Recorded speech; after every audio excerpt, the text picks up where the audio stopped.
My crazy mother-in-law whipped my 2-year-old son with a wire cord, but my husband was refusing to call the police.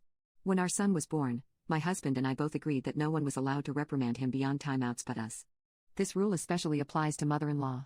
My husband has told me stories upon stories of how she abused him and disciplined him through methods of using belts, switches, solid objects, hitting, extension cords, you name it. He even has scars on his body here and there from where she struck him. Though my husband told me that, with her older age, he was sure she wouldn't still be using such methods, he and I both told mother-in-law about our golden rule immediately, and she was perfectly okay with it. We weren't exactly worried about anyone breaking the rule for our son's first 2 years because we had a well-trusted friend who would babysit him. Mother-in-law only really came around when we were also able to be around and was always as sweet as could be, so no problems there. But our babysitter has come down with some health conditions and therefore doesn't have free time on her hands like she used to continue watching our son. My husband and I both had to make a 2-hour drive last night, 4 hours total, and had no one to watch him but didn't want to have him out way past his usual bedtime. So, since things had been fine the past 2 years, we thought maybe mother-in-law had changed her old ways, and we offered to let her come over and watch our son. She happily accepted and was over in no time, all smiley and happy to see us, and was nice to our son too. My husband and I didn't want to take up any more time and began our drive. We have cameras set up in every room, and about 30 minutes into our drive, I thought I'd check up on the living room camera from my phone.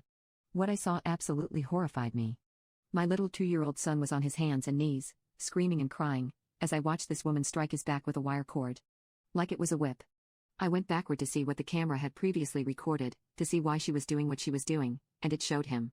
And her playing on the couch, everything perfectly fine, then him suddenly smacking her in the face. He has gotten a habit of doing this lately, it's become part of how he plays. I made my husband turn around immediately and told him I was going to call the police, and he stopped me.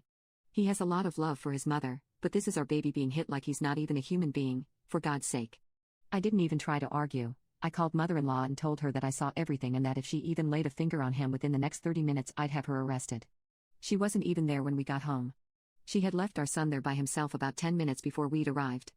I walked through the door and saw him laying on his side like a helpless animal, wailing in pain still. I haven't slept at all. My husband has been talking to his mother on the phone, swearing at her and calling her crazy. I looked at my son's back, it was red, hot, and had welts and bruises all over. I cried like a baby and held him in my arms. He's surprisingly sleeping on the couch now, but he has moments where when he moves he starts to cry again, and I'm still crying as well. I don't know what to do. My husband won't let me contact the police, and I blame myself for all of this. I should have never let that beach even breathe the same air as him. I don't know where to go from here. Update: I am currently taking my son to the ER. I don't think my husband is aware that this means it will be reported to the police as well, and I told him I wouldn't say anything, so he is letting me go. He is worried about him, but he's very torn and I know that, so I'm doing the stressful part for him.